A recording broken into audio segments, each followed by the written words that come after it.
there was nothing really around here designed for people with young onset dementia. There were groups for older people with dementia, but nothing for young people.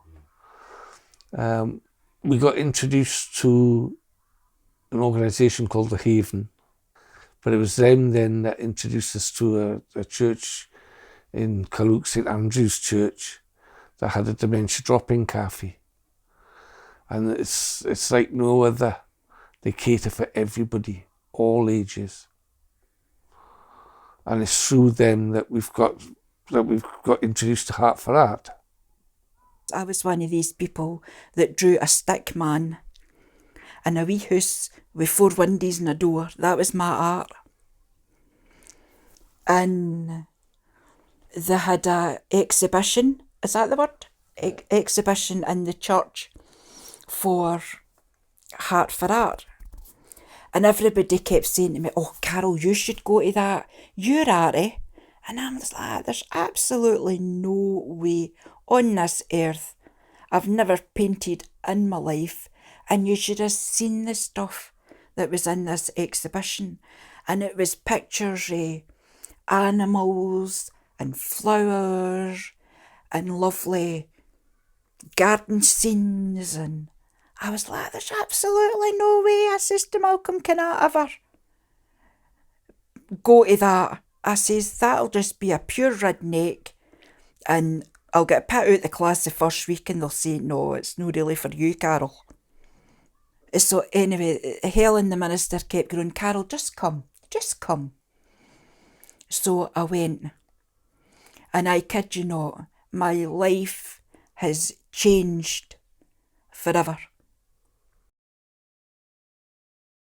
Absolutely love it. And a Thursday morning, and as was before lockdown, was art class.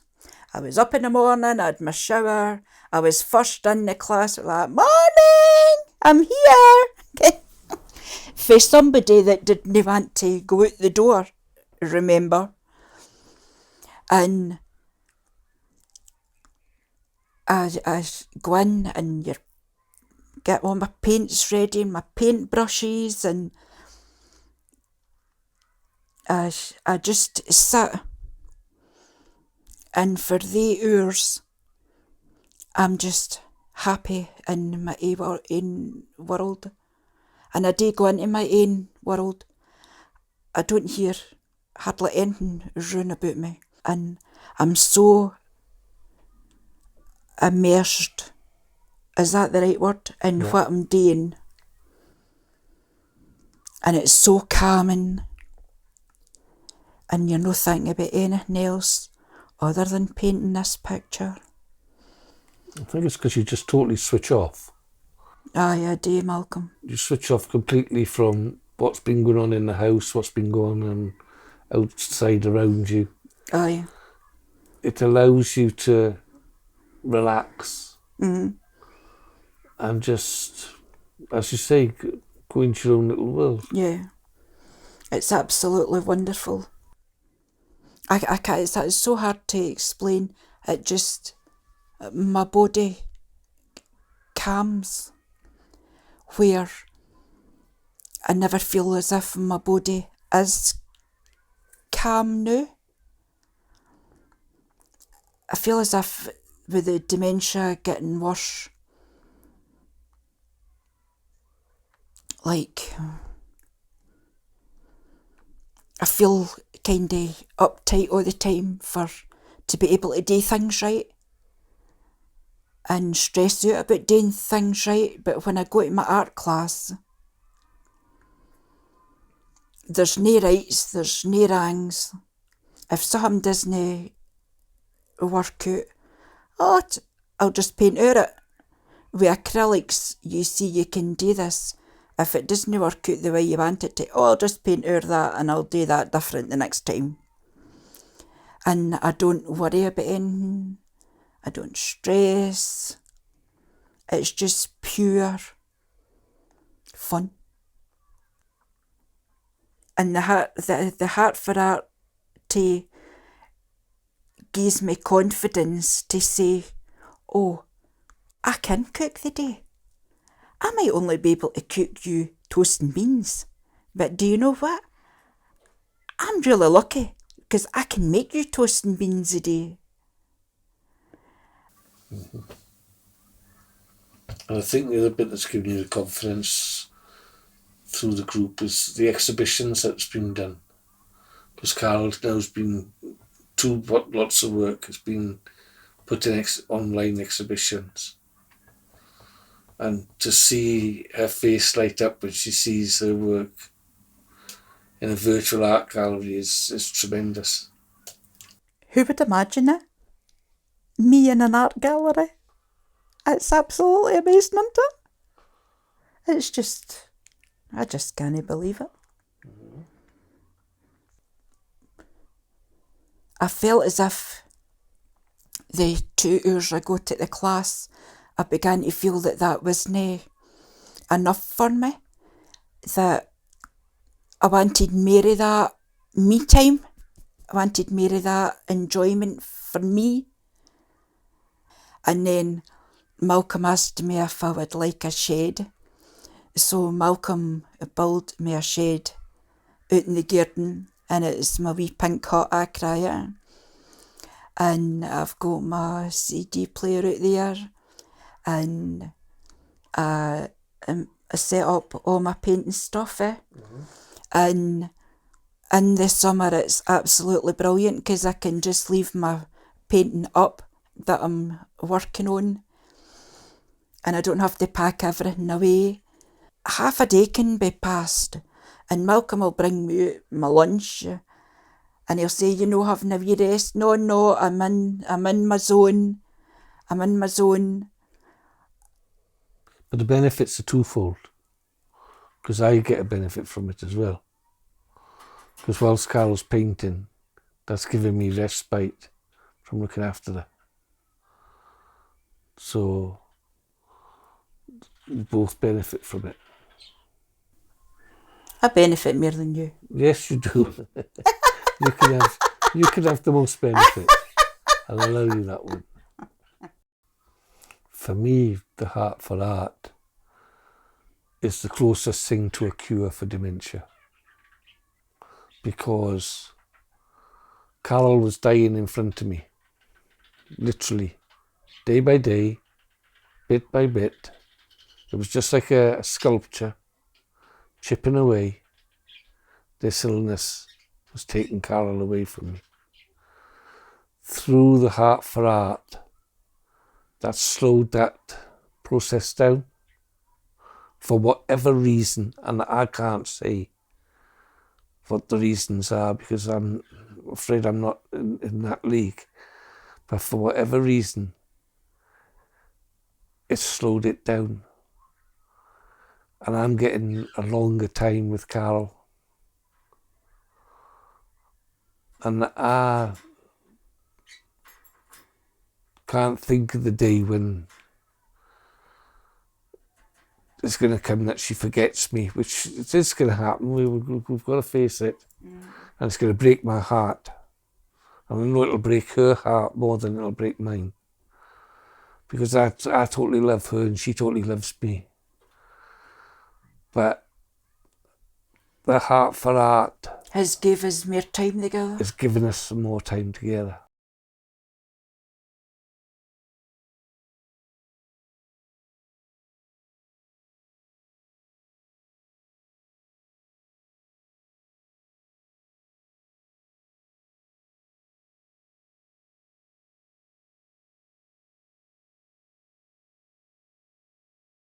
When the advisory group was set up, I think that the Life Changers Trust had only been in existence for a couple of years, and they decided that it would be amazing and the right thing to do to get an advisory group of people with lived experience, those who that I guess they existed to serve, to get them on board and say, what should we do with this amount of money, this amount of funding that we've got, what's going to make the most impact? And they, from the very get-go, sort of said, what do you want to do? And And Life Changes Trust is a funder predominantly, so there was a lot of conversations around what can we fund, what should we have as initiatives that's going to have the most impact and create the most difference for people in care or care experienced people that are now grown up. And there was so many conversations and we all had different ideas, and we spent a few months really digging deep into some of the different things that we'd all suggested. And the first real meaty piece of work that the group did was to establish aspirational awards. And what that was we kind of said, we reached this kind of conclusion, which seems obvious now, but there was a real process that we went through to get to this point of, we cannot talk on behalf of the entire care experience community, as the 6 or 7 of us that there was at the time, to decide what is meaningful for everybody. So aspirational awards was born on the premise of what is aspirational to me is going to be very different to the aspiration of you or you or you. So we created aspirational awards for people to apply for funding to do whatever it was that was aspirational to them. And we had the widest range of stuff people were applying for, and it was brilliant. We did have people apply for stuff to do with courses and education. We did have people applying for stuff to help them with their careers, but we had really unusual things. Someone said their aspiration was to become a filmmaker, and could they have some money to buy their first camera and teach them, and it would help their mental health and encourage them to get out and about and make friends.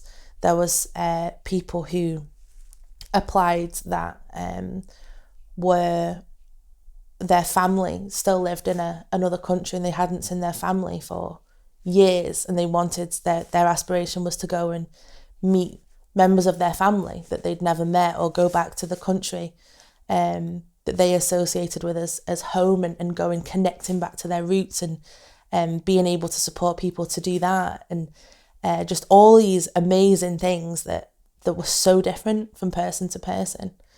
And it was just a phenomenal thing to be a part of and have the privilege of assessing. So the other side of aspirational awards is when people with lived experience applied, it wasn't marked by a bunch of professionals that didn't have experience somewhere. It wasn't judged against eligibility criteria other than the age range and being from Scotland. It was marked by all of us on the group. So it was people with care experience marking applications for other people with care experience, because there was that recognition and that respect that we might pick up and empathise and understand some of the nuances and the emotion and the aspiration within the applications that someone that didn't have experience might not. And we got to ring up the successful applicants and that was my favourite thing, just hearing the sheer joy and happiness of people on the other end of the phone, being told that they could go on to do or buy or purchase, visit, whatever it was they'd applied for, was my absolute favourite thing to do when I was part of that group. The way that the Life Changes Trust really handed the ropes over to the young people on the group at the time with what do you want to do with this funding had never been done before, as far as I'm aware, to just absolutely say, you shape this, you help us decide what we fund, was something that just didn't happen. It was surrounded by sort of risk and worry, and the Life Changes Trust just went, let's try it, let's do it, you shape it.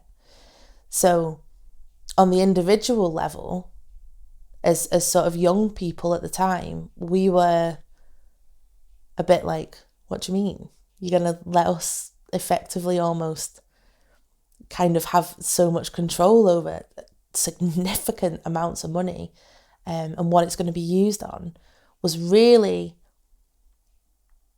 I don't like using the word empowering because that suggests that someone who has power is giving it to someone who doesn't. but there isn't another word that I know of. But it was a really empowering experience to have that trust. And I think I can only speak from my personal experience, but to be given that level of trust and respect and almost like authority and equality within an organisation of people that I saw as professionals just boosted mine and I think everyone else's confidence and skills, and taught us so many practical lessons. Some of the work that's followed on from this is incredible, and you can't directly attribute that to the Life Changes Trust, but I think it definitely kind of tipped things over the edge in a positive way of letting people trial new ways and mimicking and copying the setup of the Life Changes Trust and the advisory group and the influence that they had in their own organisations. And there's just brilliant things going on all across Scotland. Brilliant things. And one of the other things that the group did was we did a lot of training. We did a lot of workshops. We spoke at a lot of events and conferences, raising awareness of the Life Changes Trust and the work of the group, but also helping people to understand the benefits of participation, how to do it, some of the things to think about, how to make it inclusive, how to support participants, and really fed in as a really central voice on how to do this and how to do this in other organisations. And of course that fed into the independent care review, and the care review again elevated the importance of voice even more. And that was thanks to Life Changes Trust and numerous other organisations that had been championing this already for years behind it. But they shared their learning and shared their knowledge and what they knew, fed that into the review. And now we're at a place in Scotland where there's a real appreciation and understanding of the importance and the value of voice, and the Life Changes Trust was a huge part of that. The Life Changes Trust isn't the glue, it isn't the foundation of everything.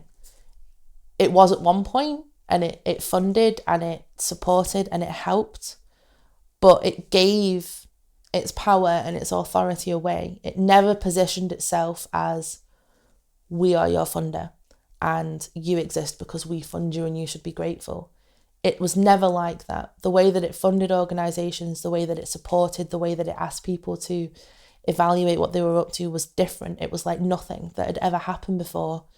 And it really gave projects and individuals and organisations that it funded that independence and that autonomy to shape it how it needed to be shaped in a way that was going to work best for whoever it was working with, rather than the Life Changes Trust having that position of, we know what's best, we will tell you how to do it. The projects that will continue to run and thrive and grow and now have the knowledge of alternative funders, and they have the relationships with other projects so that they can continue to support each other in those kind of softer conversations behind the scenes. The individuals that have achieved their aspiration, whatever that was, through aspirational awards, the people that attended a conference where they heard the advisory group or someone from the trust talking about the importance of relationship-based practice, or how to listen to people, how to meaningfully work with people, those skills that they'll hold for the rest of their careers, and who they help, the ripple effect, I don't think will ever stop. So the trust might not technically exist, but the work of it and its values and what it taught thousands across Scotland and further beyond will always be around.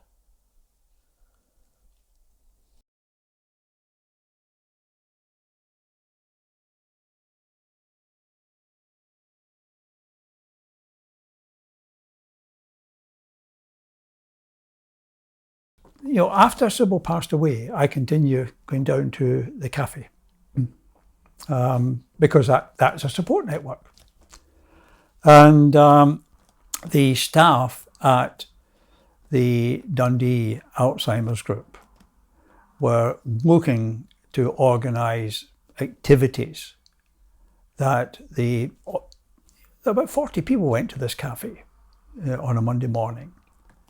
And one of the activities which was organised was we had at least 2 visits to the V&A. One was a general visit where we conducted a tour of the entire facility, opportunities to ask questions, and it was really good. And then they did a second visit where they discussed and described the construction of the V&A, which was absolutely fascinating.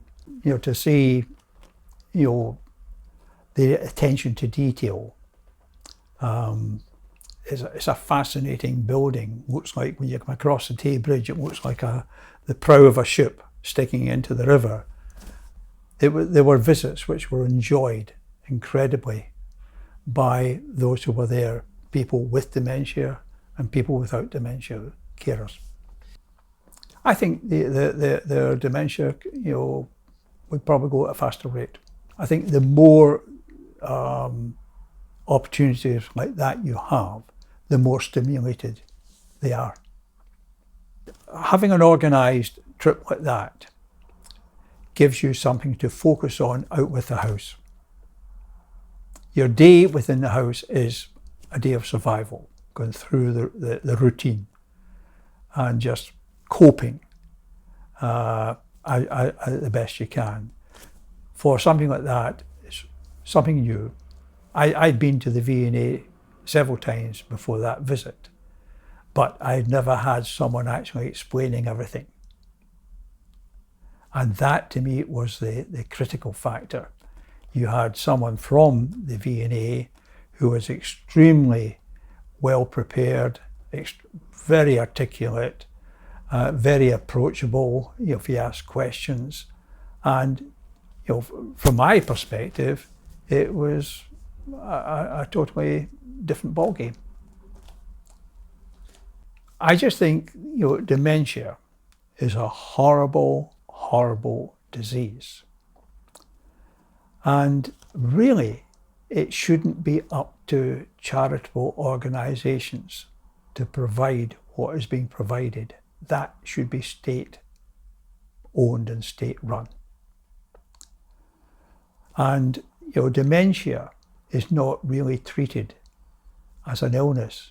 If you need treatment, you pay for it in a care home. It's not done through the hospital. And it's just a whole care issue. It is an illness, but it's not treated as an illness.